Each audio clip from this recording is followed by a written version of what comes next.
But Puffy's never going to get prosecuted, and Keefe and Puffy are the last men standing in the conspiracy to commit, in the conspiracy to murder Tupac. Everybody else is dead.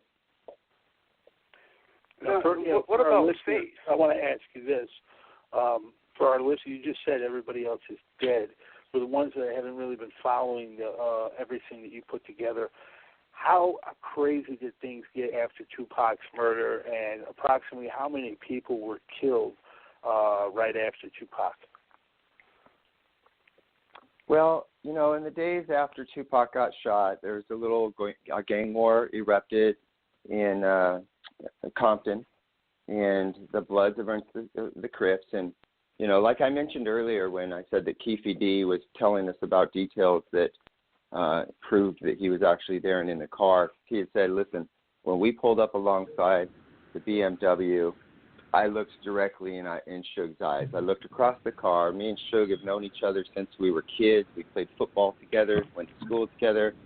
I ended up being a Crip. He ended up, so, you've got him. Well, now we talked to Mob James, and Mob James is like, hey, I'm at the club, and I get a call immediately after from one of the guys in the entourage, one of the other Mob Pyrus.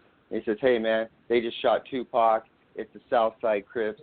This shit's on. Let's wait for Suge to find out what he wants to do about it. And, of course, the next day they all meet in Compton. There's a green light on the Southside Crips, and shootings start to take place.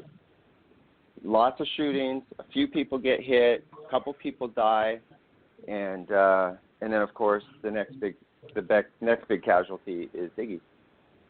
One thing that you said that I didn't even catch the first time was there was an altercation prior to the fight that night in Vegas, and Suge said that he can't be touched, and the Crips were like, you can be touched. And then there was the fight in the lobby after the fight. I didn't know about the first altercation. Yeah, it happened in the arena, and there's already, tension there, and they're all eye fucking each other, and, Suge says we can't be touched, and those guys proved otherwise.